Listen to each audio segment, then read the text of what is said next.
If you work with clients or you make content, you write emails, or you sit across from another human being and try to communicate something that really matters, then what I'm about to tell you is directly relevant to you. Not as some kind of interesting story from someone else's career, as a description of what's actually happening every time you open your mouth, pick up a pen, or pick up a virtual pen these days, or press record, whether you're aware of it or not. Because here's the thing, in my experience, most of us are not really aware of it, and that, frankly, is where all the trouble begins. So I want to tell you about the most powerful communication I've ever been part of. And the irony is that it contained almost no words. It was one single action. I handed somebody a set of keys. And what that scene understood about the difference between performing and genuinely communicating, I've been trying to put into words really ever since, with, if I'm completely honest with you, frankly, mixed results. So this is episode 3 of the communication business, and it begins on a film set way back in 1999 with a director who wanted one thing above all others: not performance, truth. In 1999, I was given a small role in a drama documentary called The Murder of Stephen Lawrence. It was written, if you could say written, and directed by Paul Greengrass. Made, I believe, originally for the BBC or for ITV. It went on to win a BAFTA for the best single drama. The film told the story of Stephen Lawrence, a black teenager murdered in London in 1993 in what was a racially motivated attack, through his parents' eyes. Now, Greengrass had a very specific approach to how he wanted to make that film. It was natural lighting, like this. It was a handheld camera. Nancy Banks-Smith, the Guardian critic, described it as following the Lawrences, and I am quoting here, unsnubbably, as she would say. Sometimes a door was slammed in the camera's face. Sometimes the camera passed through the door like a ghost. That, incidentally, is what great critical writing is like. But I digress. There were no given lines. When Greengrass told me that inside our trailer as an actor, trained in both scripted work and improvised work, it made my heart sing to be handed a role by the director with no lines. What that asked of me in terms of my spirit, and what Greengrass wanted was not acting. What Greengrass wanted was truth. Now, he called it non-acting acting, which in my experience is the hardest kind. I was playing a council official. The scene, Doreen and Neville Lawrence had been driven out of their home by racial intimidation. They were being moved to a shabby council estate in a safe house, and I was the man showing them that house. Here's the interesting thing: I was given no lines, but what I was given was inner truth. My character was nervous. He wanted to wash his hands of the situation. He wanted this over. Now, that was all I needed.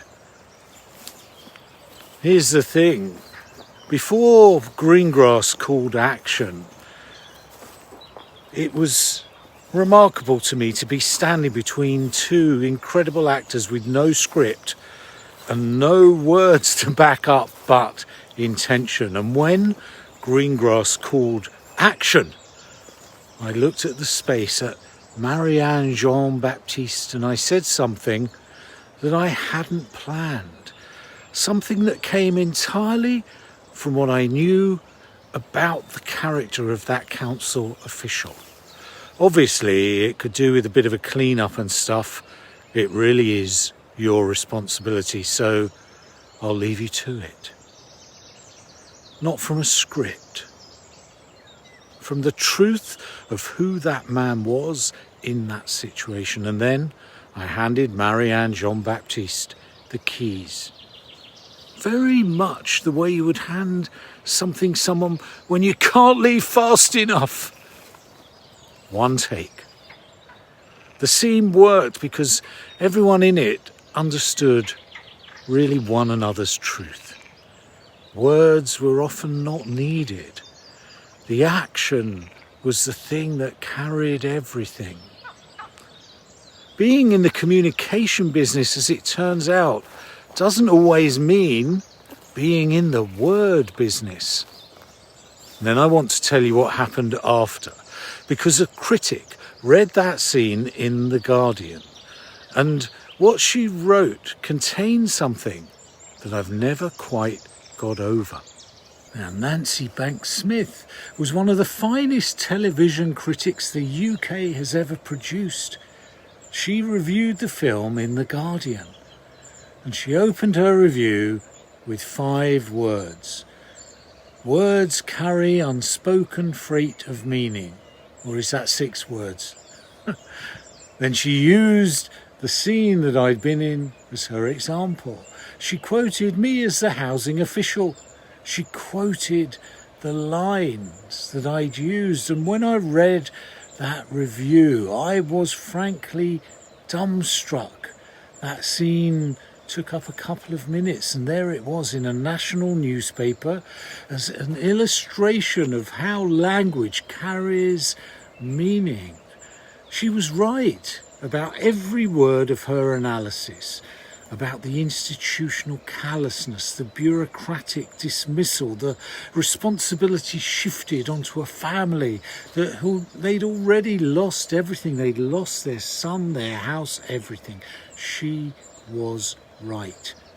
But what she didn't know, what she couldn't have known, was that those words that she quoted had never been written. They arrived. They arrived in the moment from the truth of the character and in one take. She was praising the freight of words, but the freight actually was not in the words. It was what in the words were coming from. Now, the film went on to contribute to the public conversation in the UK around institutional racism in British policing. Now, nobody planned that. Nobody could have foreseen that. All of us on that set, we were focusing only on one thing, the truth of what had happened to that family. The results, well, they took care of themselves. And there is a postscript about where Paul Greengrass went next. And this is where the story, it takes a turn that I genuinely enjoy telling. Paul Greengrass went on to direct The Bourne Supremacy and The Bourne Ultimatum with Matt Damon. There's a great deal of pleasure really to be found in this fact that the technique that he developed in a BAFTA drama about institutional racism then went on to become the visual language of one of the most successful action franchises really in cinema history. And what that says about the craft and the truth at that moment, it was the same method but for a different purpose. What really travels is that craft. Now, the result isn't where the work lives. I know that runs against almost everything in the content creation world, everything that the marketing gurus will tell you about the views, the subscribers, the engagement. Now, of course, all of that does matter, but you can't get there from here. You can only get there from the truth of what it is that you're expressing, the accuracy of it, the sincerity of it. Whether you're entirely focused on what is actually true rather than what will perform. Goldman calls or he doesn't call. The critic notices or she doesn't notice. The film contributes to a national conversation or it simply disappears. You can't manage any of that. Now, what you can manage is the truth of what it is that you put out. And here's what I found, for what it's worth, in 50 years of professional life. The truth tends to travel, not always immediately, not always where you expect, but it travels. One approach, focus on the words. Better language, sharper hooks, stronger copy. All of that matters. I'm not dismissing it, but none of it is enough without this. The other approach, focus on the truth, what actually needs to be said to this person in this moment. And sometimes, very often actually, the most powerful communication is a hand extending a set of keys. No words at all. Words carry unspoken freight of meaning. She was right. She just didn't know where the freight was coming from. John Hodgson told me we are in the communication business. William Goldman showed me that sincerity cuts through when nothing more strategic will. And now this, that communication is not always verbal, that truth can travel without words, that the results of genuine expression cannot be planned, they can't be controlled, they can only be received. Received with gratitude and received with some surprise. Something honest about what it means to keep making content. Those videos, this series, as acts of genuine expression rather than calculated performance. The river, over here. You don't know if you can see it. The village, the selfie stick, what it means to pick up. If any of this is landing for you, if you sense that the gap between what you're expressing and what is reaching people might be worth a conversation, send me a message, send me an email. And furthermore, episode 4 is coming. It's about a film set. It's about a very famous actor indeed, and a scene that ended up on the cutting room floor. The results, as ever, were not mine to control. That story coming up next week.